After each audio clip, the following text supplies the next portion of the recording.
je reviens à ce que disait Yannick Cariou, le patron de Médiamétrie, les radios qui vont bien, c'est des radios qui ont un temps d'avance sur la digitalisation de leurs offres et la capacité à toucher tous les publics à travers d'autres canaux que leur canal traditionnel. Et ça, j'ai dessiné un soleil, si vous voulez, de France Info, qui est en interne un slide qui marche bien parce que les gens se reconnaissent dedans, qui est vraiment le slide de la transformation d'un média, où vous passez d'une antenne à 15 canaux. Et évidemment, voilà, et ça, c'est encore à construire, à développer.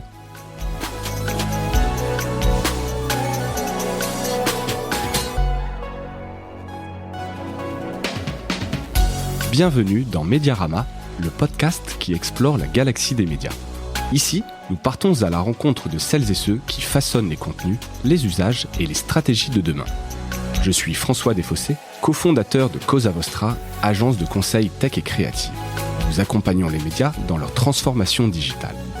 Contactez-moi sur mediarama@cosavostra.com, sur LinkedIn ou sur notre site cosavostra.com.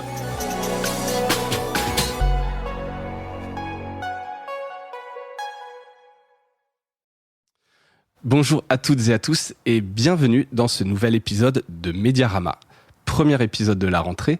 Mediarama a été lancé il y a 1 an quasiment jour pour jour. Donc merci du fond du cœur pour votre fidélité. Et pour démarrer cette nouvelle saison, un invité de choix.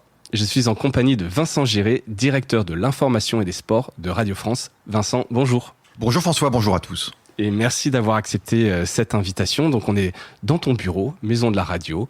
Voilà, donc comme c'est dans ton bureau, il peut y avoir des gens qui viennent, je préviens, c'est pas des conditions de live, mais quasiment, puisqu'il y a assez peu de montage sur Mediarama. Donc je suis ravi d'être avec toi, Vincent. On avait déjà fait une petite incartade chez Radio France. J'avais eu Laurent à ce micro pour parler alors de podcasts, d'app, etc. Donc là, on va prendre un petit peu de hauteur, vraiment parler plus d'informations. Donc rapidement, ton parcours, tu as travaillé dans près d'une dizaine d'organes de presse numériques, écrites, radio, Le Monde, Libération, France 24, je peux peut-être pas tous les citer, peut-être que tu peux le faire. Mais la première question, c'est comment est-ce que tu as vu évoluer la presse d'information ces dernières années ? Alors je considère d'abord que j'ai énormément de chance parce que finalement j'appartiens à une ou deux générations qui avons eu et qui avons encore très largement j'allais dire à encaisser, le mot paraît négatif, mais le choc numérique. Et d'abord c'est un vrai choc, mais à encaisser c'est pas simplement comme le boxeur doit encaisser un coup de poing, ça tient un peu de ça quand même au départ, mais surtout ça c'est un moment historique de transformation de nos médias, absolument passionnant, difficile, douloureux, compliqué. Qui demande à la fois une vision, de l'innovation, du tâtonnement, des essais, des plantades, mais qui donne une nouvelle dynamique à nos métiers, un nouvel imaginaire aussi à nos métiers, je le crois, j'y reviendrai sans doute.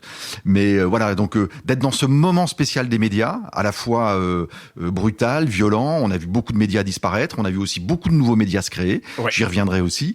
Mais voilà, je considère que j'ai une chance inouïe. C'est d'être au cœur dans différents médias dans lesquels j'ai travaillé, au cœur de cette transformation, de cette grande transformation des médias. C'est assez vrai. Et là, je le dis moi plus côté Cosa Vostra. Des fois, on est dans une industrie qui est dure, qui est en crise depuis des années, mais en même temps, c'est quand même assez fantastique de pouvoir suivre l'évolution et accompagner comme ça des médias dans leur transformation. Sur ces quelques années, avant que tu rejoignes Radio France, enfin, qui est déjà depuis quelques années, on en parlera après. C'est quoi tes expériences les plus marquantes ? Alors je dirais que alors j'en ai eu plusieurs marquantes. D'abord, j'ai eu 20 ans au moment des radios libres. Et donc mon premier média c'est la radio libre. J'ai pas encore fait d'école de journalisme, j'ai entre 18 et 20 ans, je suis étudiant et les radios libres sont encore interdites à ce moment-là, elles commencent à émerger, c'est avant la légalisation et après l'arrivée de la gauche au pouvoir.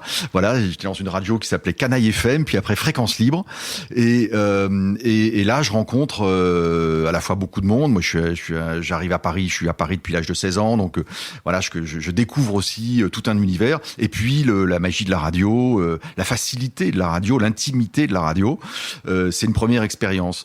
Ensuite, j'ai une seconde expérience très marquante. C'est que je vais beaucoup m'intéresser à à la chute du communisme et à l'Europe de l'Est, en fait. Alors bien avant, hein, parce qu'en fait, quand je suis étudiant en 81, c'est le 13 décembre 81, c'est l'instauration de la loi martiale en Pologne. D'accord. Et à ce moment-là, je suis étudiant à la Sorbonne et je suis dans un groupe de gens avec toutes sensibilités confondues. Il y a des trotskistes, il y a des cathos, mais de solidarité à Solidarność. Et on décide d'aller en Pologne. Et moi, je suis dans les premiers camions. On fait des camions, en fait, qu'on remplit de médicaments, de vêtements, de choses. Mais aussi, c'est tout l'intérêt du truc. Il y a le petit piment de l'excitation là-dedans, c'est que on amène conditionné dans les boîtes de conserve de l'encre pour faire des journaux, conditionné dans des couches culottes, des stencils pour faire de l'imprimerie. Donc caché. Et caché. Et bien évidemment, il faut pas se faire prendre au passage de frontières entre l'Allemagne de l'Est et la Pologne. C'est là où on sait que le camion va être ouvert, que les cartons ils vont nous désigner les cartons qu'ils veulent qu'on ouvre devant eux. Et voilà, donc et je découvre en fait des gens qui ont mon âge et je me dis en fait c'est incroyable, on pense presque la même chose. En tout cas, on parle la même langue, même si on baragouine un peu de polonais, un peu d'anglais, un peu de français, etc. Et mais j'ai un choc culturel qui est extrêmement. Je me sens européen. C'est toujours été un truc qui est fondamental pour moi. Mon identité est très très européenne, aussi à cause de ça. Et ensuite, j'ai je suis beaucoup retourné cette fois comme journaliste en Europe de l'Est. J'ai écrit un livre sur l'histoire de la dissidence de 1944 à 1989, à la chute du mur. Voilà, c'est une seconde expérience marquante. Je peux en dire rapidement une troisième qui a été l'économie. J'ai été 11 ans au magazine L'Expansion, qui a été vraiment une école formidable pour moi. Je n'avais jamais fait d'économie. J'ai trouvé des mentors formidables, des gens avec une très grande exigence journalistique. Qui m'ont beaucoup appris, ça m'a beaucoup ouvert sur le monde. Et après j'ai fait d'autres choses. Chaque expérience, j'ai tiré toujours quelque chose de chacune des expériences. Au Parisien aujourd'hui en France, à Libération, au Monde, à France 24. J'ai eu la chance d'approcher cette transformation des médias de manière très différente, avec des médias différents, des problématiques différentes. Même si bien évidemment le point commun c'était la vague numérique. Avec une technologie qui ne s'est jamais développée aussi vite dans l'histoire des technologies et aussi massivement et qui transforme encore nos métiers. Et votre quotidien. Et notre quotidien. C'est assez évident.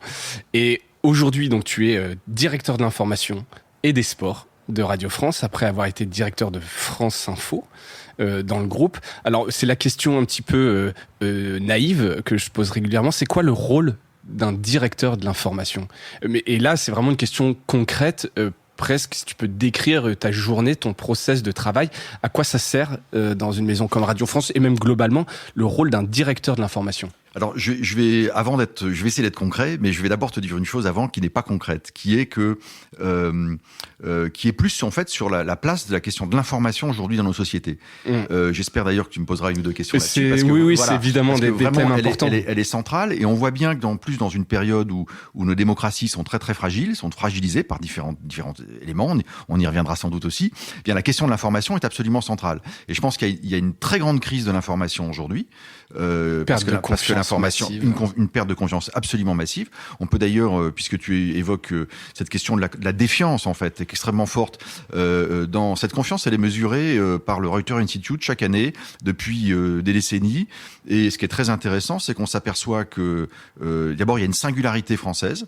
Parce que la défiance est plus grande en France qu'ailleurs. Il y a une crise de confiance générale, mais là où la confiance est la plus faible, c'est en France, en Europe, par exemple. Elle a remonté l'an dernier, elle a remonté de 6 points, on est passé de 24 à 30%. Donc il y a 30% des Français qui font confiance en l'information, mais ce taux de 30% est le plus bas en Europe, et donc ce qui veut dire plus bas que les anciens pays communistes ou les jeunes démocraties dont on parlait à l'instant. Alors qu'on sait de manière très factuelle qu'il y a quand même plus de liberté de la presse en France qu'en Europe. Donc il y a une singularité, on pourra revenir sur le pourquoi. Et donc cette crise de l'information fait qu'il y a eu une volonté de la part de Sybille Veil, qui est la présidente de Radio France, de dire mais j'ai un comité de direction où il y a 10 personnes et il n'y avait pas de représentant de l'information. Donc ce poste de directeur d'information, il n'y avait pas de directeur d'information il y a un peu plus de 20 ans ou 25 ans qui a été occupé par Yvan Levaille. Après il y en a les organisations ont changé, les présidentes ont changé, mais il n'y avait plus de directeur d'information. Et c'est une question de personne ou c'est une question vraiment politique ou de vision du directeur ou du président ou de la présidente de Radio France, de se dire je mets au COMEX un directeur ou une directrice de l'information? Je pense, si vous voulez, que c'est la prise. Enfin, c'est comme ça elle me l'a expliqué et qu'elle l'a dit publiquement. La première demande de nos auditeurs, c'est l'information. Oui, c'est Radio France pour beaucoup. Il y a des programmes d'exception, etc. Mais bien évidemment, on a 4 grandes antennes qui font de l'information: France Inter, France Info, France Bleu et France Culture. Et quand on demande assez régulièrement dans les grandes enquêtes que nous faisons, voilà, qu'est-ce qu'attendent nos auditeurs ou nos internautes, c'est d'abord une fiabilité de l'information. C'est bien évidemment en rapport avec ce que je te disais sur la crise de l'information aujourd'hui, le service public d'ailleurs, on y reviendra, mais sur les audiences aujourd'hui qui sont fortes de nos radios, c'est porté par nos carrefours d'information, parce qu'il y a particulièrement dans une période sensible comme celle du Covid, une demande de fiabilité, et on sait que dans cet endroit-là, il y a, en tout cas c'est vraiment notre ambition, notre ligne éditoriale et notre pratique éditoriale, il y a une information qui est fiable, qui est rigoureuse, qui est recoupée, il n'y a pas de conditionnel, voilà, on fait tout un travail de fond qui fait qu'on avec un certain nombre de valeurs sur la question de l'information. Et donc il y avait la volonté de se dire, voilà, il y a quand même 800 journalistes ici. 800 journalistes. Voilà. Est-ce que c'est la plus grosse rédaction? Non, il y a d'autres. À France Télé, il y a un peu plus de journalistes. Oui. Mais sinon, oui, c'est en tout cas, on est dans le trio de tête des plus grosses rédactions de la place. Et donc, et sans doute la seconde après France Télévisions.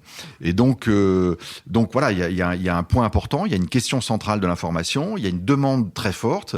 Et donc, il était normal que il est apparu normal en tout cas à notre présidente que la question de l'information participe des grands sujets stratégiques de discussion d'une maison comme Radio France. Alors quel est mon quotidien? Quelle est ma journée en fait? Bon, alors je peux prendre une journée type, par exemple, je vais prendre celle du jeudi. Voilà. Pourquoi le jeudi? Alors pourquoi le jeudi? Parce que le jeudi, je réunis un comité de direction de l'information dans lesquels se trouvent les responsables opérationnels de l'information. Par exemple, Catherine Nel, qui est la directrice de l'information de France Inter, Arnaud Bousquet, qui est le directeur de la rédaction de France Culture, Éric Kervellec, qui est le directeur de l'information des France Bleu, Jean-Philippe Baye, qui est mon successeur à France Info. Mais j'ai aussi des gens dont j'ai la responsabilité directe, qui sont des directeurs de rédaction transverse. Donc je vais essayer d'expliquer ça pour tes auditeurs, c'est-à-dire qu'on a à la fois 4 rédactions qui sont d'ailleurs assez imbriquées. On ne le sait pas assez, mais elles sont imbriquées. Elles sont pas chacune de mes questions, c'est de comprendre justement. On y reviendra. Mais j'ai aussi 3 rédactions transverses, c'est-à-dire qui travaillent pour les 4 antennes que j'ai citées à l'instant. Donc ces 3 rédactions transverses, elles font quoi? Il y en a une qui est en charge de l'international, donc il y a 30 personnes, ça comprend nos 10 correspondants permanents dans le monde. Donc ça c'est la première. La seconde c'est le sport, et donc qui est une rédaction de 16 personnes et qui va être dirigée à la rentrée par Nathalie Yanetta qui nous rejoint et donc qui voilà couvre la dimension des sports au pluriel pour ces 4 antennes. Et puis il y a une cellule investigation, c'est aussi la singularité de notre organisation, une cellule investigation qui travaille aussi pour l'ensemble des antennes sur des enquêtes longues, éventuellement avec des partenaires français, étrangers. On est dans le consortium international des journalismes d'investigation. On est l'un des 3 médias en France à être intégrés dans ce consortium, ce qui nous permet de faire des grandes enquêtes internationales comme le LuxLeaks par exemple, comme toutes sur le Luxembourg, l'évasion fiscale, etc., etc. Donc sur ces grandes questions-là, c'est aussi important. Donc voilà, donc j'ai ma journée du jeudi, j'ai un temps de 2 heures d'échange avec les responsables de l'information. On travaille à la fois sur des sujets qui sont des sujets plus opérationnels. On va parler, par exemple, de la prochaine élection présidentielle, comment on s'organise, quelle est notre feuille de route, comment on va traiter différentes.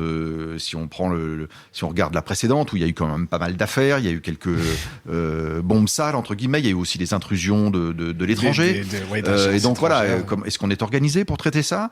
Qu'est-ce qu'on peut mutualiser en termes d'enquête sur ces sujets-là?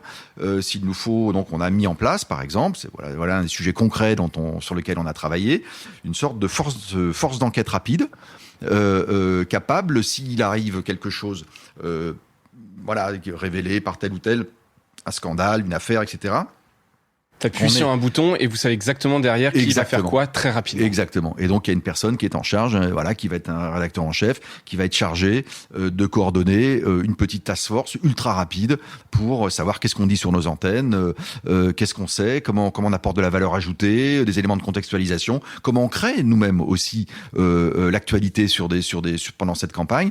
Voilà, ce sont des dispositifs. Un autre sujet par exemple dont on a parlé récemment, pour te donner aussi un exemple concret.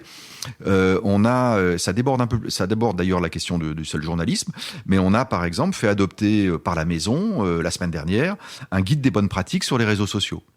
Et donc ça c'est un sujet intéressant et peut-être à destination de toute la maison. De toute la maison. Bien évidemment, les journalistes sont principalement concernés et en fait on a réussi en travaillant avec les rédactions, en travaillant avec les sociétés de journalistes qui sont présentes dans nos rédactions, mais aussi avec les partenaires sociaux et notamment les syndicats de journalistes, à trouver une sorte de point d'équilibre entre d'abord c'est un guide, donc c'est un appel à la responsabilité, on va dire, mais surtout à la prise en compte d'un champ qui peut aussi, il n'est pas que cela, mais qui peut aussi être très toxique, qui est celui des réseaux sociaux.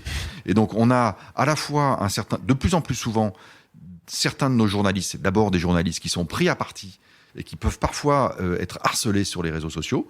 Donc là, on a tout un dispositif qu'on a mis en place d'accompagnement juridique, de soutien aux journalistes concernés. Il y a un engagement de la maison spécifique. On forme aussi les gens sur comment on réagit, ce sur quoi il ne faut pas réagir, ce sur quoi il faut réagir tout de suite et prévenir, parce que ça peut prendre des dimensions qui sont graves, qui sont inquiétantes, qui ne sont pas normales. Et puis, une dimension appel à responsabilité. Nous sommes des médias de service public. Nous avons un devoir d'exemplarité. Et donc, un appel à la responsabilité de chacun. C'est très difficile en plus de démêler le privé et le public sur les réseaux sociaux. Donc c'était un de mes points plus tard, mais c'est intéressant, on peut l'évoquer maintenant, savoir si les journalistes peuvent tweeter en leur nom, est-ce qu'ils représentent la marque. L'idée, bien évidemment, c'est que si vous êtes journaliste dans une rédaction de Radio France, vous avez le dossard de la station dans laquelle vous travaillez. Qu'il soit affiché ou pas dans le profil. Donc, exactement. Et donc, vous avez une responsabilité. Donc, on appelle chacun à être prévenu des risques possibles sur les réseaux sociaux, adopter une attitude exemplaire, à ne pas défendre des points de vue partisans et à ne pas rentrer dans une polarisation excessive du débat, dans des polémiques qui sont très électriques. Les réseaux sociaux sont absolument fondamentaux pour nous. On en reparlera, c'est les terrains d'expansion de notre territoire, mais de marque, y compris dans le domaine de l'information. C'est un champ aussi journalistique, c'est comme un continent sur lequel on doit travailler, etc. Mais c'est aussi un champ toxique sur lequel on doit avoir une réflexion collective. Et il faut être armé. Voilà, donc on a au dernier comité de direction de l'information, on a discuté aussi de notre maillage international. Est-ce qu'on a le bon maillage? Est-ce que donc c'est-à-dire avec les correspondants, etc. Par exemple, on n'a personne en Turquie. Est-ce qu'on bouge quelqu'un pour le mettre en Turquie? Et donc ça, c'est au gré un peu de l'actualité. C'est toi avec toute cette équipe, comité, vous discutez de savoir l'importance de se dire est-ce qu'on doit avoir un correspondant en Turquie? Et par exemple, où on se dit tiens, à fin 2022, il y a des élections très importantes au Brésil, un immense pays avec des problématiques de populisme très très fortes, etc. Bon, est-ce que on détache quelqu'un pendant 6 mois au Brésil? Donc c'est des choses dont on n'a pas tranché, mais qu'on instruit, qu'on réfléchit, parce que forcément c'est des choix aussi budgétaires, c'est des choix humains, d'organisation. Donc on regarde bien les demandes des chaînes, de comment on peut travailler en bonne intelligence. Qu'est-ce qui aussi cultiverait notre singularité de service public? Il y a très très peu de médias, même pas sur les doigts d'une main, en France, qui ont 10 correspondants à l'étranger, une équipe de 30 personnes sur l'international, et autant de contenu sur l'international. Donc c'est quelque chose qu'on valorise, qui est important. Et donc on a besoin de réajuster à chaque fois notre dispositif, de coller au plus près de l'actualité. Bien évidemment, on a parlé aussi du 11 septembre. Comment c'est les 20 ans d'une date qui a beaucoup compté, qui a à bien des égards fait basculer le monde un siècle, si ce n'est un millénaire. Et donc, bien évidemment, on sera présent sur place. On a travaillé sur un très long podcast, une série, etc. Donc, de décliner sur tous nos supports, nos antennes avec des formats très différents, en fonction de l'identité de chacune de nos chaînes, des contenus spécifiques. C'est ça. Et ça, c'est toi qui arbitre quelque part. T'as le final cut, comme on dit. Oui, parce que la singularité, bien évidemment, nos antennes sont parfois concurrentes. Donc il y a des arbitrages à faire. Voilà, tu as parlé de process transverses, mais après chaque marque a ses exactement un peu de concurrence quelque part. Il y a des journaux. Tout à fait. Il y a des. Alors, il y a eu un travail. Il y a des couacs. Il y a eu des couacs entre des marques sur des sujets d'info. Il y a toujours un petit sujet par semaine, mais c'est normal. Si vous voulez, ce qui a été fait ces dernières années. Et puis porté, cultivé, développé par les directeurs actuels de chacune de nos stations, c'est vraiment un travail sur l'identité éditoriale. Il y a eu c'est un travail qui a commencé sous Mathieu Gallet, qui était le précédent président de Radio France, vraiment de quelle est l'identité éditoriale d'Inter. Donc une redéfinition de France Info, de France Culture, de France Bleu, et ensuite des autres stations et des stations musicales. Et donc, c'est vraiment quelque chose qui est un travail j'allais dire à la fois de marketing. La plateforme de marque, la proposition de valeur. C'est quel est l'apport de valeur de chacune. Voilà. Et une fois que vous avez cette grille de lecture et de travail, cette identité, vous savez quel est le couloir de chacun. Alors, bien évidemment, il peut y avoir ensuite des concurrences sur des choses. Mais vous savez, au fond, ce qui correspond le mieux à chacun. Quand on a un doute, on se réinterroge sur, mais est-ce que ça, c'est bien France Inter? Ou est-ce que ça, c'est bien France Culture? Ou est-ce que ça, c'est bien France Info? Et bien évidemment, on se réfère toujours à ce logiciel éditorial, en fait, qui nous permet d'arbitrer, de trancher des choses. Et voilà, après, bien évidemment, il peut y avoir sur des invités, par exemple. Parfois, entre Culture et Inter, il peut y avoir un débat qui va avoir, là, je le fais volontairement un peu caricatural, mais la première interview du prix Goncourt. Ouais. Est-ce que c'est dans le sillon de Culture ou est-ce que c'est dans le sillon d'Inter? De la même manière, sur les politiques, vous pouvez imaginer qu'entre France Info et France Inter, il peut y avoir de temps en temps de la rivalité. Ça s'organise bien, il y a une complémentarité, il y a des règles du jeu. Voilà, ça c'est important aussi, c'est à moi de les faire respecter. Voilà, on peut avoir de la concurrence, mais tout ça doit se passer de manière civilisée et confraternelle, surtout pour les gens qui appartiennent à la même maison. Ouais, j'imagine bien. On parlait un peu des audiences. Donc, il y a eu les audiences pendant l'été qui, globalement, sont mauvaises, mais pour la radio, d'une manière générale, je crois qu'il y a eu 1 million d'auditeurs en moins. Tout à fait. France Inter reste la station la plus écoutée, mais il n'empêche, ça baisse. Alors, d'autres en plus, je suis pas là pour faire le classement. Comment est-ce que tu expliques cette baisse, alors que j'ai l'impression depuis quelques années, tout progressait, toutes les radios globalement progressaient. Qu'est-ce qui fait que d'un coup, les audiences baissent? Est-ce que c'est lié à la perte de confiance des médias ou autre chose? Alors je pense que d'abord, c'est plurifactoriel. C'est-à-dire qu'il y a plusieurs éléments. D'abord, la baisse du média radio. On parle du média. Après, je parlerai de Radio France. Exactement. Mais le média radio a subi une érosion depuis une dizaine d'années, bien inférieure à celle des autres médias, mais néanmoins subissait une érosion. Chaque année, il y a un peu moins de gens qui écoutent de manière quotidienne la radio en direct. C'est une précision qui est très importante. Je reviendrai après sur l'audio. Exactement, on va glisser bien après évidemment, aujourd'hui, bien évidemment, on travaille sur les deux dimensions. Mais la radio en direct, donc, subissait une érosion légère, mais certaine. Bon. Et d'ailleurs, sous le précédent président, sous Mathieu Gallet, les études avaient travaillé sur 3 scénarios. Une stabilisation, une décrue lente, une décrue plus accentuée. Et finalement, c'est le 3e scénario, celui de la décrue plus accentuée, pour le média radio, qui est en train de se dérouler sous nos yeux. Et il y a eu, à travers ces 18 derniers mois ou ces 2 dernières années de crise pandémique, de grande pandémie, une accélération de cette transformation. Donc il y a quelque chose qui tient d'abord, j'allais dire, aux grands éléments de la transformation numérique, la transformation du média structurelle et la transformation des usages. Cette transformation des usages, elle a été très très pénalisante pour le média radio dans ces 18 ou 2 dernières années, parce que les habitudes, les rituels d'écoute ont été transformés. Quand par exemple, quand les Français sont globalement totalement confinés pendant un certain temps, eh bien la moitié de l'écoute radio vient encore de l'écoute en mobilité. Ouais, le commuting, la bagnole, le métro, le bus, la marche, le vélo, le déplacement, la mobilité. Bon, et bien évidemment, elle a été en partie compensée par un surcroît d'écoute à domicile, mais ça n'a pas compensé la totalité de la perte sur cette écoute en mobilité.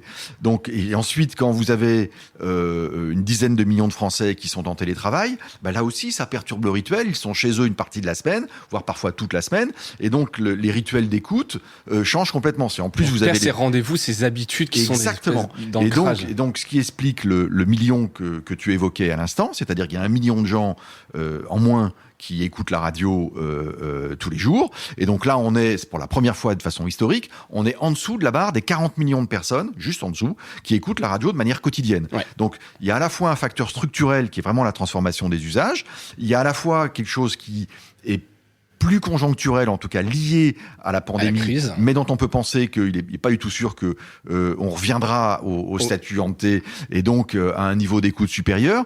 Donc c'est peut-être en fait cette période que nous venons de vivre un accélérateur de tendance, je le crois vraiment pour le coup, c'est valable d'ailleurs dans beaucoup de business et dans beaucoup de domaines, mais il y a eu une très forte numérisation et de culture numérique qui s'est développée en France. Ça a plein d'aspects positifs par ailleurs, mais ça a certainement déstabilisé davantage le média radio traditionnel. Le direct. Le direct. Ce qui est très intéressant, c'est que quand je poursuis maintenant en parlant de Radio France, on s'aperçoit que le gâteau donc de la radio a rétréci, mais que la part de marché de Radio France, des radios de Radio France, a progressé. Oui. C'est tout le paradoxe, c'est qu'en fait, dans cette période-là, les audiences de Radio France ont atteint des scores absolument incroyables. Avec un succès de France donc, Inter, si vous mesurez sur années. la saison, on est pour plusieurs de nos radios dans des saisons absolument historiques d'audience. Mais historique vraiment, c'est-à-dire pas ces 2-3 dernières années, c'est historique par rapport à la longue durée. Tu l'expliques comment ça? Alors, tu vas dire que c'est la qualité de votre travail, mais plus globalement. Je pense qu'il y a, on a posé cette question au patron de Médiamétrie. Donc je vais essayer de restituer, comme ça j'essaye d'objectiver un peu le sujet, de ne pas être parce qu'on fait tout bien, etc. Exactement, etc. c'est pas ce qui m'intéresse. Et donc même si c'est le cas. Voilà. Alors il y a 3 facteurs selon lui qui expliquent pourquoi il y a une résilience et même plus que ça, voilà, il y a même l'accroissement d'une part d'audience et de nouveaux auditeurs pour Radio France.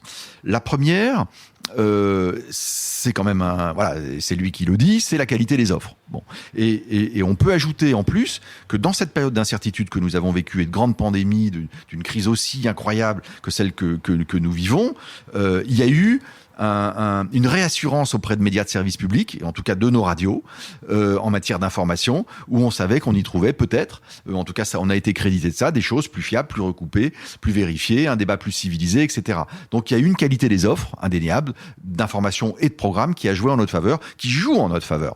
La seconde chose est très intéressante, puisque Yannick Cariou, le président de Médiamétrie, nous dit au fond, les médias qui ont mieux résisté dans la période, ou voire conquis un peu de croissance, la croissance, ce sont des médias qui ont un temps d'avance sur leur digitalisation, sur la digitalisation de leurs offres. Et donc ça, c'est alors bien évidemment, c'est un tenté. La route continue, la marche. Oui, mais à un instant T, ceux qui ont réussi à avoir... ceux qui ont fait qui ont réussi à transporter leurs offres sur le numérique et à coller à des usages. Et c'est là où la question de l'audio joue aussi, puisque nos stations ont à la fois de l'écoute en direct avec des flux en direct, dans l'écoute, traditionnelle de la radio, mais ont développé et ont un temps d'avance là-dessus, à la fois la capacité à suivre nos antennes sur le numérique, mais surtout d'avoir des formats aussi qui permettent la réécoute, les formats natifs, originaux. On va y revenir. Et ça, c'est un élément. Et le troisième élément, le facteur de résilience de Radio France, c'est sans doute la sociologie de nos audiences. Et le fait que nous avons en fait à travers d'abord on a 7 antennes, donc 7 antennes tu couvres un spectre, et donc vous avez une capacité à parler large. À la fois à des publics très différents et à maintenir un socle très fort sur la classe moyenne. Et ça, on parle à tout le monde à Radio France. On essaye de parler à tout le monde. C'est la vocation du service public. Tout le monde paye de la redevance. C'est aussi une obligation, un devoir en quelque sorte. Et quand ça marche, bien évidemment, on est content. Voilà. Après, on sait que la violence de la transition que j'évoque là est très puissante, que les usages sont en pleine transformation et qu'il n'y a pas une rive. C'est la singularité du numérique. Vous n'avez pas acquis à un moment donné votre transition numérique. Non, vous êtes toujours tout dedans. Le temps dedans. C'est le voyage qui est permanent. Voyage. Et c'est ça qui est intéressant. Voilà. Et donc voilà la singularité, les trois grandes raisons de la résilience de Radio France. Très clair. Et donc, comme tu le disais, si on prend encore un peu de hauteur, vous faites de l'audio et on le voit bien que les audiences podcast progressent. J'en parle régulièrement à ce micro et notamment les podcasts d'information, donc des formats comme celui du New York Times, tu sais, The Daily. Le Monde qui a lancé son podcast quotidien, je voyais un peu, ça représente 9% de la production de podcasts, les podcasts de news, pour 30% de la part d'audience. Donc, il y a un vrai succès des podcasts d'audience. Vous y êtes allé également. Tu penses que vous êtes comment sur le numérique? Alors, il y a une belle application qu'on connaît, on en avait parlé un petit peu avec Laurent, mais pour vous, c'est déjà maintenant complètement intégré. Vous faites de l'audio globalement et tu vois, par rapport à tes objectifs. Il y a plusieurs choses. D'abord, la singularité de la période, c'est que le chantier est permanent. Oui. Il n'y a pas, comme je le disais à l'instant, de territoire d'arrivée. Il y a une vision, mais il n'y a pas de territoire d'arrivée. On sait qu'on doit se développer tous azimuts. Ce qui est intéressant, c'est que alors il y a à la fois l'écoute numérique qui progresse très fortement. Il faut que nos radios soient bien placées. Donc il y a l'expérience utilisateur qui est très importante. Et puis on a essayé selon les antennes, de travailler plusieurs modèles. Bon, par exemple, le modèle peut-être le plus abouti dans son domaine et qui peut pas être appliqué à toutes les antennes, c'est le modèle de France Culture.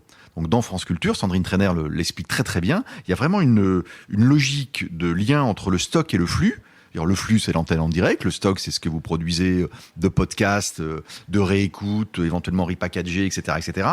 Eh bien, aujourd'hui, le modèle de France Culture, c'est vraiment, c'est pas d'abord le flux et après du stock. C'est que le podcast peut devenir de l'antenne. Et donc ça, il y a une imbrication très très forte. Et donc, alors vous allez dire que forcément, pour une antenne comme France Culture, ça s'y prête particulièrement, puisqu'il y a des sujets qui ont une durée de vie plus grande que dans le news. Voilà. Et donc, vous voyez bien que cette articulation entre le flux et le stock, elle est complètement nouvelle dans le modèle économique, j'allais dire même, dans le modèle de production, dans le modèle éditorial. Et ça, c'est intéressant parce que les équipes, comment elles sont, alors on pourrait en parler longtemps, mais les équipes sont prêtes, sont bien accompagnées. Parce que tu sais, par exemple, dans la presse écrite, t'as toujours, les gens préfèrent écrire pour le print, t'as quelque chose d'un peu plus noble, et on pense d'abord pour le print, et après on repackage pour le numérique. Je grossis très parce que c'est de moins en moins vrai, évidemment. Est-ce que vous avez eu les mêmes chantiers chez Radio France? Est-ce que les gens maintenant se disent, tiens, je vais produire quelque chose, peu importe que ce soit pour un podcast, que ce soit pour le live, on verra, on repackage, etc. Comment se passe un peu l'accompagnement des équipes éditoriales là-dessus? Ce que tu me dis là me fait penser, il y a quelques semaines, Bruno Patino, qui est le patron d'Arte, a été aussi le premier patron du numérique au monde. Exact. Et Monde Interactif. Le Monde Interactif, ça s'appelait comme ça, exactement. Et Bruno me racontait qu'à une des grandes réunions de rédaction où il expliquait le projet, donc on était au tout début de l'âge numérique, quelqu'un dans la salle a crié, donc un journaliste, si c'est ça l'avenir, je préfère partir. Et la personne a quitté la salle. Bon, et Bruno rigolait et on plaisantait sur parfois le conservatisme des rédactions ou la réticence d'une époque, on va dire. Parce que honnêtement, je crois qu'aujourd'hui tout a changé. Ce que je vous disais sur France Culture par exemple, mais ça vaut pour beaucoup de rédactions. C'est plus du tout témoigne. C'est plus du tout le cas. C'est-à-dire que l'espèce de religion. Alors soyons lucide. La religion du print dans la presse écrite, que j'ai bien connue aussi, on disait même la tyrannie du print. C'est-à-dire comment à un moment donné le print cannibalise ou canalise toutes les énergies, qui fait qu'à un moment donné, parce qu'il faut sortir tous les jours, voilà. Particulièrement dans un même quotidien. Si on se dit dans les, je vais pas être trop précis, mais dans les médias que j'ai fréquentés, on mettait au numérique les gens qu'on avait du mal à recaser dans le print. Et c'était pas une promotion, quoi. Et ça, bien évidemment, on marchait sur la tête. Ouais. Et donc, je crois qu'aujourd'hui, honnêtement, l'état d'esprit des rédactions, d'une manière générale, je pars bien au-delà de Radio France, a complètement changé. Bien évidemment, il y a encore une génération qui est très attachée au papier, à la signature du papier, voilà, à la une du journal, etc., etc. Mais je crois que l'état d'esprit, vous savez, moi j'ai écrit un papier dans la revue Le Débat avec un confrère, Bernard Poulet, qui est sorti en janvier 2008 et qui faisait l'ouverture d'une revue donc qui a disparu entre-temps, signe de l'évolution aussi des temps, que dirigeaient Pierre Nora et Marcel Gaucher.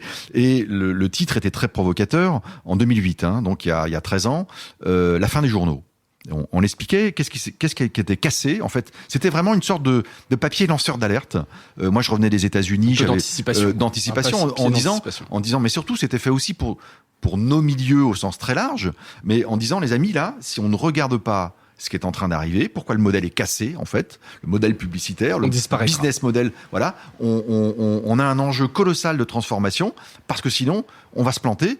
Et plutôt que d'être crispé sur la défense du vieux monde, il vaut mieux qu'on essaie de se mettre autour de la table pour essayer d'inventer le prochain et de le construire et de commencer à essayer, à se planter, mais à réessayer et à se mettre dans cet état d'esprit. Honnêtement, je pense qu'on en est vraiment là aujourd'hui. On a vraiment, il y a une prise de conscience générale. De nouvelles générations sont arrivées, ont envie de s'y investir. Je crois même que le digital a, moi je l'ai vu dans différents congrès de journalistes à l'étranger ou de grandes assemblées, etc. Ça a complètement réinventé l'imaginaire du journaliste pour les jeunes générations. Bon, ça c'est plutôt des signes positifs. J'imagine que c'est comme ça, mais c'est toujours bien de le redire, etc. Donc à part quelques peut-être. Il y a toujours des résistances. Oui, bien sûr. Je fais pas un discours de bisounours. Il y a toujours des résistances, des interrogations. Mais en tout cas, tu vois, dans les jeunes générations et globalement une grande majorité, voilà, il y a plus de sujet. Et on écrit maintenant, quel que soit le support. Exactement. Ok. Top. Donc les enjeux. Je voulais maintenant parler un peu il y a aujourd'hui, donc on est en 2021, une espèce de polarisation des chaînes d'infos. Donc on va parler peut-être un peu de France Info, mais même globalement de l'information. Comment la radio publique se positionne justement par rapport à ces médias qu'on va dire dits d'opinion? On voit la montée de CNews, oui, le succès de CNews en termes d'audience avec BFM qui d'ailleurs est un peu inquiet, rattrape, etc. Comment est-ce que vous vous positionnez par rapport à ça? D'abord, il y a une demande, bien évidemment, pour une information plus polarisée. Oui, c'est le marché, l'offre et la demande. C'est le marché de l'offre et la demande. Donc, on peut toujours le déplorer, mais ça mais va donc pas suffire. La demande n'était pas là avant. Tu penses que c'est je pense que le champ de l'information s'est transformé. Oui, tout à fait. C'est dû à ça m'oblige à revenir un tout petit peu en arrière dans notre discussion. Qu'est-ce qu'on a vécu depuis 20 ans? Si on regarde, on a vécu 4 ruptures. On a la première rupture, bien évidemment, c'est le numérique, une rupture technologique, avec une technologie qui se diffuse massivement, rapidement. On n'avait jamais vu ça. La seconde rupture, elle est encore en cours, c'est la rupture des usages. On ne consomme plus de l'information, du programme, du divertissement, comme plein d'autres choses d'ailleurs, comme avant, depuis l'apparition du numérique. La troisième rupture, c'est la rupture des business models. Tout a explosé. J'en disais un mot à l'instant, parce que quand sur le digital, 80% de la manne publicitaire est captée par 2 seules entreprises que sont Google et Facebook, quand les petites annonces disparaissent, etc. Vous voyez bien que ce qui constituait autrefois, notamment pour le print, les éléments de son modèle économique ont disparu. Donc c'est une grande transformation. Et puis, il y a une 4e rupture qu'on n'avait pas complètement vue tout de suite, qui est arrivée, et c'est celle de l'information. Et pour la comprendre, il y a un Américain qui s'appelle Martin Gurry, qui a une métaphore que j'utilise parce que je la trouve extrêmement parlante. Il reparle de ces 3 ruptures que j'évoquais à l'instant, et il les imagine en fait comme des plaques tectoniques qui ont bougé. Et puis, elles ont bougé, elles ont provoqué une 4e rupture, qui est celle de l'information. Et cette rupture-là, elle a provoqué un tsunami. Et ce tsunami, c'est le paysage de l'information dans lequel nous sommes aujourd'hui. Il y a aujourd'hui des milliards de médias. Pourquoi ? Parce que chacun, toi, moi, chacun d'entre nous est devenu un média, commande, poste, like, etc. Que les gatekeepers, comme on dit en anglais, c'est-à-dire les grands médias classiques, institutionnels, traditionnels, qui faisaient l'agenda des choses qui étaient débattues dans les espaces publics, ont volé en éclats. La digue a volé en éclats. Et les digues de confiance aussi ont volé en éclats. C'est ce qui explique aussi ce tsunami a fait disparaître beaucoup d'éléments de confiance et d'intermédiation. Évidemment, elle a plein d'aspects formidables. formidable, ce tsunami, si j'ose dire. Oui, puisqu'elle elle nous permet à chacun d'entre nous, d'exister, d'exprimer, d'avoir une liberté d'expression beaucoup plus grande, d'avoir accès, possiblement, à un champ d'auditeurs, de téléspectateurs, d'internautes. Et de médias niches, des médias niches. L'économie de la passion. C'est un appel à la créativité, génialissime, etc., etc. Mais ça change aussi toutes les règles et ça provoque une énorme crise de l'information. Et donc ce paysage-là a aussi, à un moment donné, favorisé des médias qui crient le plus fort. Ou qui s'expriment le plus violemment. À un moment donné, vous avez multitude de médias, cette cacophonie, tout d'un etc., coup, celui qui crie le plus fort est plus visible. Et on l'a très bien vu aux États-Unis. Plus audible. Et les plus audibles. Et en plus, couplé, par exemple, à un président Trump qui a créé l'agenda médiatique sur son fil Twitter, c'est-à-dire en gros tous les jours il a fait presque c'est lui qui fait la conférence des rédactions des médias, ce qui est d'ailleurs un vrai problème. Vous voyez bien comment ça change complètement la nature même de nos métiers, notre façon de l'exercer et du paysage de l'information pour toucher nos publics. Bon, et donc dans ce champ-là, moi je ne suis pas pour attaquer ceux qui se positionnent sur ces terrains de l'information ultra polarisée, très militante, etc. Je dis simplement que c'est pas la vocation du service public. Et que le service public, ça marche par le financement de la redevance et un tout petit peu de publicité. Et donc, on doit avoir des règles différentes. D'ailleurs, on a des règles différentes. Et donc, on pourra revenir sur ces règles. Mais l'une des plus importantes par rapport à ce que je vous disais à l'instant, c'est vraiment une certaine éthique du débat public. Le débat contradictoire, c'est vraiment extrêmement important. Encore plus, on parlera peut-être tout à l'heure de la crise de l'expertise, mais qui est une des conséquences de cette transformation et de la crise de l'information. Mais aujourd'hui, par exemple, faire du débat contradictoire avec des experts qui peuvent être d'ailleurs de sensibilités différentes, mais que vous avez bien choisi, dont vous expliquez précisément qui ils sont à vos auditeurs, à vos internautes. Ça, c'est une mission de service public. Ce qui se passe, là, vous avez donc à la rentrée des nouveaux éditorialistes, etc., qui sont un peu d'opinion, alors qu'ils sont peut-être moins... Alors, sur France Inter. Sur France Inter. Alors, d'abord, ça n'est... Il y a deux questions. Il y a par exemple, France Inter a toute une série de nouveautés qui seront présentées à la rentrée dans le cadre de l'élection présidentielle.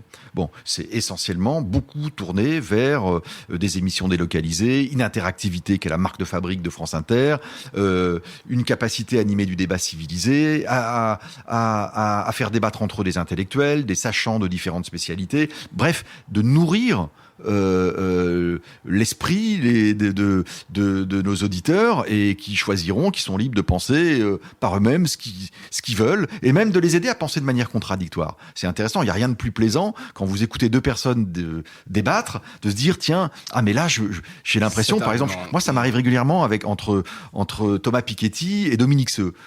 Toutes les semaines, vous les avez donc à 9h-10 sur France Inter et de temps en temps, il m'arrive me dire là je suis d'accord avec Piketty, il a raison, il y a quand même un sujet là d'inégalité, c'est bien vu, etc. Et puis j'écoute Dominique Seux lui répondre et je me dis bon, et je me construis mon point de vue. Ce qui est intéressant, c'est le côté contradictoire. Exactement. C'est-à-dire c'est pas juste une voix. Exactement. Voilà. Donc il y a un pluraliste d'éditorialiste qui s'exprimera sur France Inter, mais et en complément, mais ça sera beaucoup plus gros que ces éditorialistes. Il y a tout ce qui est fait pour nourrir le débat d'idées, le débat contradictoire.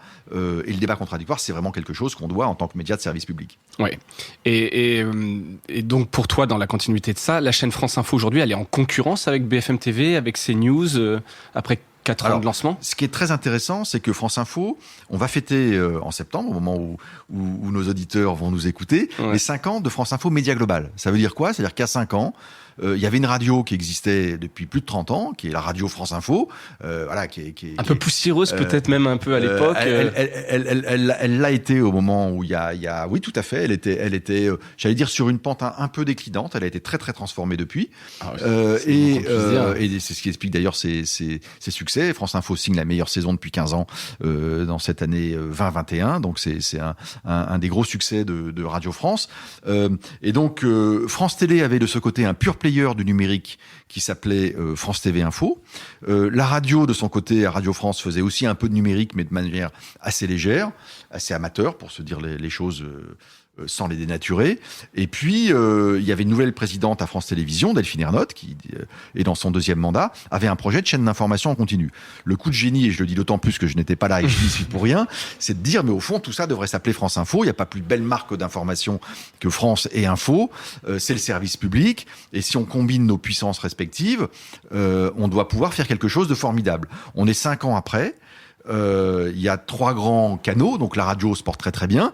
On a un site commun, donc franceinfo.fr, qui est 1er, 2e, 3e, selon les vagues, site d'information en France, le plus souvent première sur le mobile, qui est très intéressant parce qu'on y touche. L'application est assez fantastique. Voilà, on y touche du coup d'un public plus jeune, bien évidemment, que la radio. Et puis on a une jeune chaîne de télé, sur le canal 27 de la TNT, auquel les équipes de Radio France participent pour en gros 3 heures de programme par jour. Par exemple, la grande interview politique du matin de 8h30 ou l'émission qui suit, qui s'appelle Les Informés avec Renaud Dely et Marc Fauvel, sont des émissions qui sont en double diffusion. Donc on est vraiment dans la convergence du média radio et du média télé, et ce qui marche d'ailleurs très très bien. Et ce qui est génial, c'est qu'on voit qu'on ne se cannibalise pas entre les différentes antennes de France Info. Ce qui est aussi intéressant. Ce qui est aussi intéressant, c'est-à-dire que la radio peut, sur ces tranches-là, afficher des scores très forts, et c'est aussi des tranches qui sont en très forte progression sur la télévision. Et donc, vous avez à la fois ces 3 antennes, mais aujourd'hui, et c'est tout le travail de transformation qui a été fait ces dernières années, France Info, aujourd'hui, a une quinzaine, je crois que c'est 15 ou 16 canaux de diffusion à travers lesquels vous pouvez avoir des contenus France Info. Donc c'est les 3 antennes traditionnelles dont je viens de vous parler, la radio, le site ou les applis numériques, et puis la télé. Mais derrière, il y a plusieurs applis, il y a des podcasts, il y a les assistants vocaux, il y a les réseaux sociaux, on est présent sur 6 réseaux sociaux, il y a de l'édition, et il y a des événements. Donc vraiment la vision un peu de plateforme globale où on peut des points de contact multiples. Toute la transformation de France Info, c'est la transformation, si on met le scope un peu plus large, d'une radio qui était historique dans le paysage français, une vraie innovation. Il n'y a pas d'équivalent d'ailleurs, ni en France ni en Europe, d'une radio qui fait du tout info comme France Info, avec des règles spécifiques, en une plateforme qui est diffusée sur 15 canaux. Ouais. Et ça, c'est absolument emblématique. C'est aussi pour ça, en fait, que France Info marche bien. Je reviens à ce que disait Yannick Cariou, le patron de Médiamétrie. Les radios qui vont bien, c'est des radios qui ont un temps d'avance sur la digitalisation de leurs offres et la capacité à toucher tous les publics à travers d'autres canaux que leur canal traditionnel. Ouais. Et ça, j'ai dessiné un soleil, si vous voulez, de France Info, qui est en interne un slide qui marche bien parce que les gens se reconnaissent dedans, qui est vraiment le slide de la transformation d'un média, où vous passez d'une antenne à 15 canaux. Ouais. Et bien évidemment, et ça, c'est encore à construire, à développer. Et ça marche bien. Je parlais de l'app là à l'instant. Je veux bien qu'on revienne dessus. Clairement, l'application. Donc, je parle de l'application France Info. Elle épouse quelque part la grammaire des réseaux sociaux. On voit, il y a des hashtags, il y a les contenus audio, vidéo. Et un flux sur lequel les journalistes peuvent réagir en direct, font des corrections aux fake news aussi, qui est un des gros sujets. Est-ce que clairement, l'application, elle est à destination plutôt des plus jeunes générations? Est-ce qu'elle a été pensée plutôt pour eux? Parce que je trouve vraiment qu'elle reprend, encore une fois, tous ces codes Elle a vraiment été pensée, et j'allais dire successivement, puisqu'il y en a eu plusieurs versions. On va être à la V3, V4, il y a encore des éléments qui sont en transformation à venir, pour coller à des usages. Donc, bien sûr, il y a la grammaire des réseaux sociaux. Je suis content que tu l'aies vu comme ça, parce que c'est exactement ça. Et en plus, une chambre d'écho, j'allais dire que cette application, c'est vraiment une chambre d'écho. Le hashtag, par exemple, que tu vas voir sur l'appli, au même moment, la radio va faire, avec un hashtag on vous répond, va avoir des auditeurs et ça va se retrouver ensuite sur l'appli. La télé va faire la même chose. Donc on est vraiment dans cette transversalité. Voilà, et d'une certaine manière, la vision de la plateforme, elle est beaucoup sur l'appli. Hein. Et on l'a fait, ça, c'est vraiment une coopération exemplaire de France Télévisions et de Radio France. C'est le domaine qui a le plus avancé. France 24 aussi, d'ailleurs, on les a pas cités. Alors, ils sont pas France 24. France 24 n'est pas sur l'appli. Non, ils sont sur la télé uniquement. Voilà, exactement. Ils font la nuit. France 24 occupe l'antenne la nuit, donc du canal 27, et sur certaines opérations ou magazines sur la télévision, où là, il y a des synergies aussi qui sont intéressantes. Voilà, donc l'appli, en tout cas, c'est vraiment aussi quelque chose qui nous permet de tester des usages, de toucher tous les publics, d'avoir des publics beaucoup plus jeunes, c'est évident. On pousse aussi toute une logique d'alerte qui marche très très bien. Ouais. Et à côté de cette appli, il y a aussi une appli Radio France. Exactement, qui peut se tourner sur l'audio, où on peut avoir tous les lives, les flux et tous les podcasts. Ce qui était aussi un élément très fort de transformation de la maison, puisque petit à petit, en fait, il va rester... Chaque antenne n'aura plus son appli, en tout cas pas toute. France Info va rester parce que c'est une appli news, donc on aura une appli France Info. France Inter pour y faire de l'interactivité autour de son appli, parce que c'est une appli qui est très puissante aujourd'hui, donc voilà, elle est tout à fait précieuse dans le dispositif.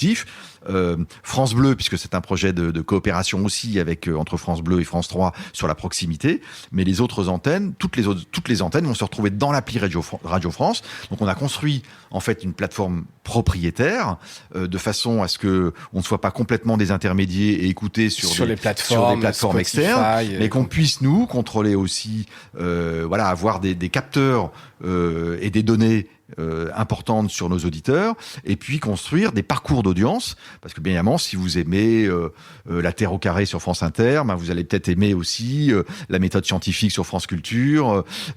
Créer ces ponts entre les marques, et donc c'est l'application. Il faut avoir son propre écosystème. Et chacun, et c'est la modernité aussi de cette appli, va se construire sa propre bibliothèque. Ouais. C'est son propre média, en allant piocher différents rendez-vous et en jouant toute la diversité des contenus qu'on peut offrir.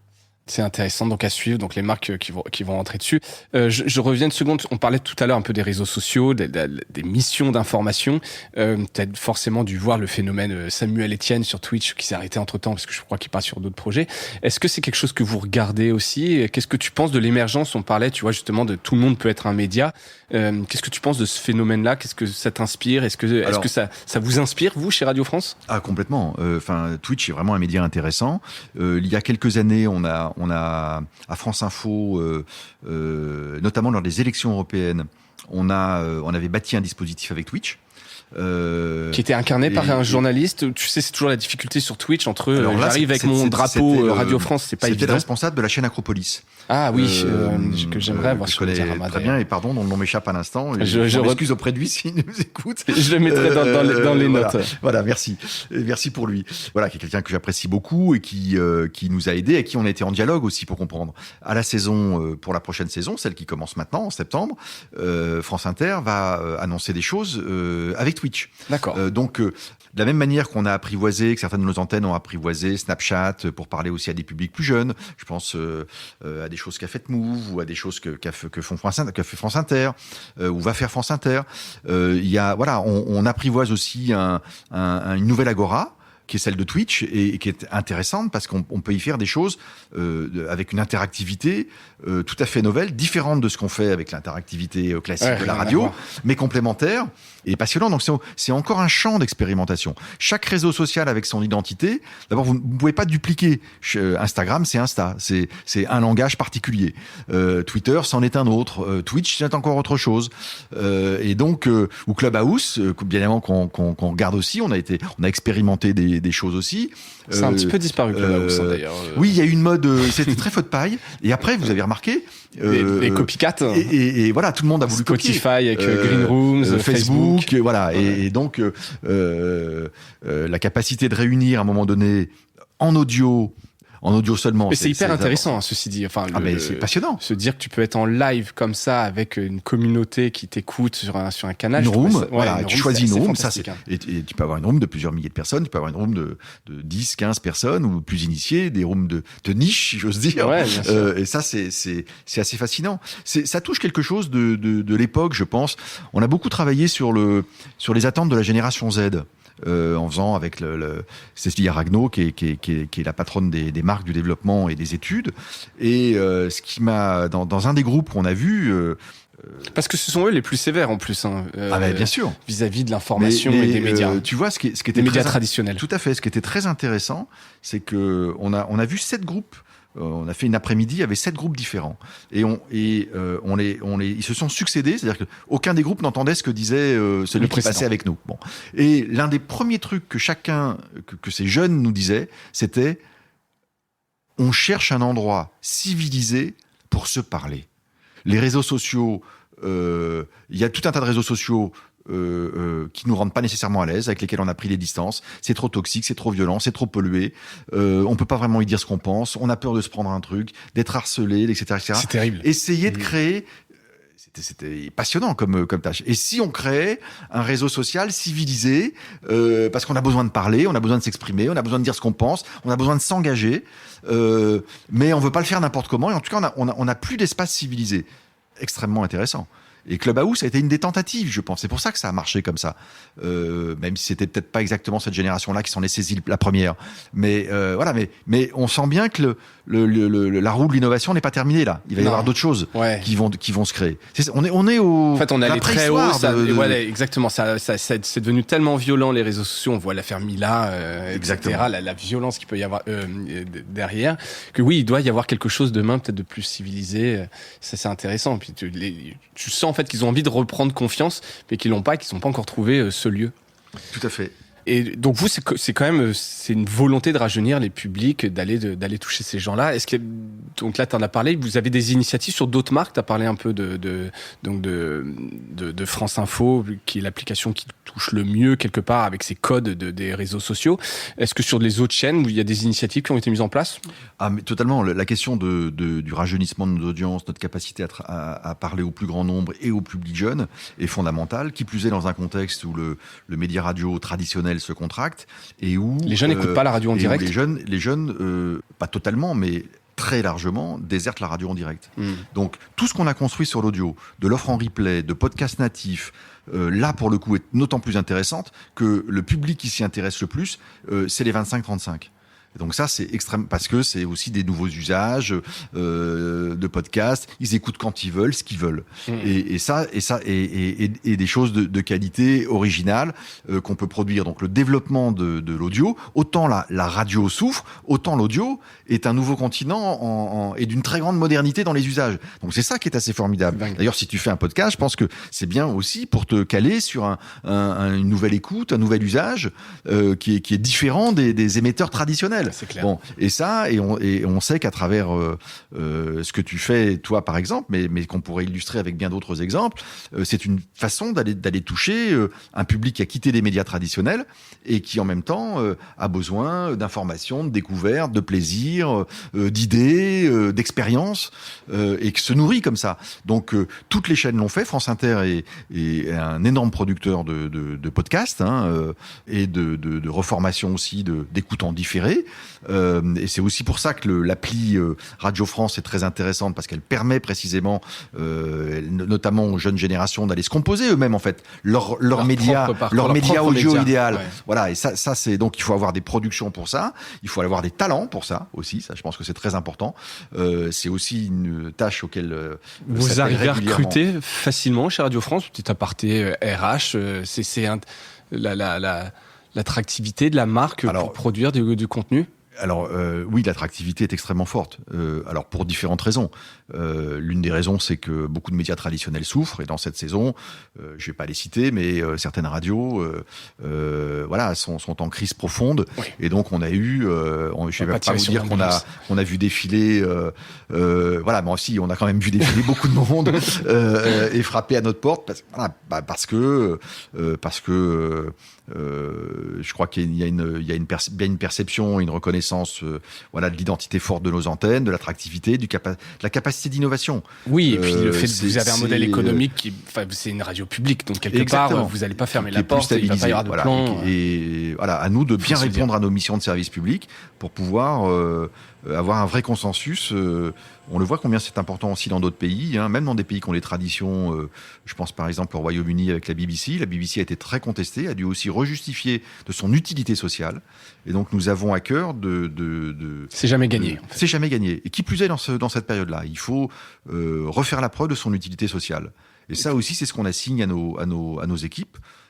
C'est extrêmement important. Et bien sûr, l'audience est centrale dans cette idée-là. Mais pas seulement.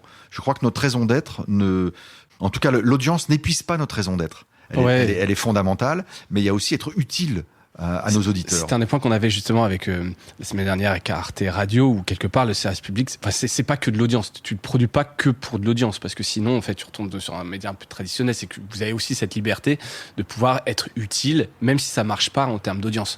Alors c'est des curseurs à placer. Mais ça peut aussi être utile en termes d'audience. Les deux sont pas forcément antinomiques. Par exemple, quand France Culture développe des choses spécifiques pour les étudiants, France Culture a toute une partie de son audience qui est composée de gens qui sont en train de faire des études et qui vont se nourrir aussi des programmes de France Culture pour réviser, pour se cultiver, parce que ça résonne avec ce qu'ils apprennent à la fac ou dans différentes écoles. Et donc de développer cette dimension-là de contact et d'intérêt pour tout un public d'étudiants, ça construit l'avenir de France Culture. Et on voit que France Culture est aussi dans une saison historique et dans des progressions très fortes, qui est donc alimentée par le rajeunissement de son audience et par la construction d'offres spécifiques pour ces publics-là. Donc ça, c'est chacune des antennes le fait à sa manière, avec son identité, mais c'est absolument vital parce que c'est ça qui démontre l'utilité sociale du service public. Top, ça m'amène sur la dernière question, Vincent. C'est un peu peut-être pas de prospective, mais une question toute simple. Où tu vois la radio dans 10 ans ? Alors c'est une question très difficile parce que si tu m'avais interrogé il y a 5 ans et tu m'avais posé cette question, t'aurais une réponse toute prête. Non, celle qui est je vais te dire, je n'aurais pas dit ce qui s'est passé. C'est-à-dire, il y a 5 ans, et je pense que il y a d'autres gens plus anciens dans la radio que moi ici à Radio France qui auraient probablement fait dit la même chose. Je dis tout à fait du coup avec beaucoup d'humilité. Je pense qu'il y a 5 ans, je t'aurais dit que le podcast resterait un domaine de niche pour un public de fans absolus de la radio. Et je me serais trompé totalement. Parce qu'en fait, le podcast aujourd'hui devient un territoire avec un développement incroyable. Tout le monde fait des podcasts, tu as remarqué. Oui, explosion de l'offre. Les villes, les entreprises, les marques, la mode. Et donc, il y a un territoire de l'audio. Voilà. J'ai eu un président qui disait à 5 ans, on peut pas voir grand-chose. À 2 ans, on peut s'y préparer. Et je crois que c'est exactement ça. Et je crois qu'on est vraiment dans l'idée que d'abord, beaucoup de choses dans l'avenir restent à écrire dans nos médias, et c'est ce qui en fait aussi tout l'attrait. C'est-à-dire, c'est de se positionner sur des bonnes tendances qui vont construire l'avenir, qui vont nous mettre dans des positions de prendre tout de suite des places dans un univers qui aura changé. Donc, faut pousser des dynamiques d'innovation très très fortes. On sait qu'il y aura de l'intelligence artificielle dans nos rédactions. On sait qu'il y aura peut-être de la blockchain pour certifier de l'information. On sait qu'il y aura beaucoup de gens sur les assistants vocaux. On sait que dans la voiture, toute l'écoute en voiture va être transformée. Donc il y a un enjeu pour nous d'être extrêmement bien référencés, avec un usage, une ergonomie très puissante. Ouais. Voilà, tout ça, on le sait. Il faut se positionner, faut inventer des choses. Et on est déjà en pointe sur des choses qui peuvent être demain des très forts secteurs d'innovation. Avec de l'usage. Vous êtes prêts, vous y travaillez. Top. Voilà. Eh ben écoute, c'est parfait. En tout cas, on verra ça dans 5 ans, dans 10 ans. Effectivement, c'est plus une question, non pas piège, mais qui est impossible à répondre tant ça bouge vite. Tu l'as dit, même il y a 5 ans, on ne pouvait pas anticiper. Merci pour ce temps consacré, Vincent. C'était un vrai plaisir d'échanger avec toi. Merci François. Merci à toutes et à tous. J'espère que vous continuerez à écouter Mediarama au cours de cette saison. N'hésitez pas à me laisser un petit message, un commentaire. Ça fait toujours plaisir. Et d'ici le prochain épisode, portez-vous bien. Salut.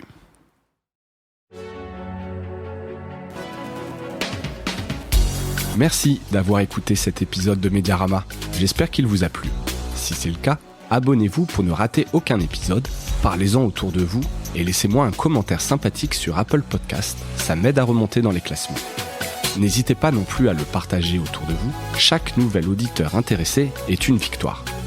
Si vous avez besoin d'un accompagnement tech et créatif, que ce soit pour votre stratégie de présence en ligne, la refonte de votre site ou encore l'obtention d'une subvention, n'hésitez pas à me contacter à l'adresse mediarama@causavostra.com. À bientôt!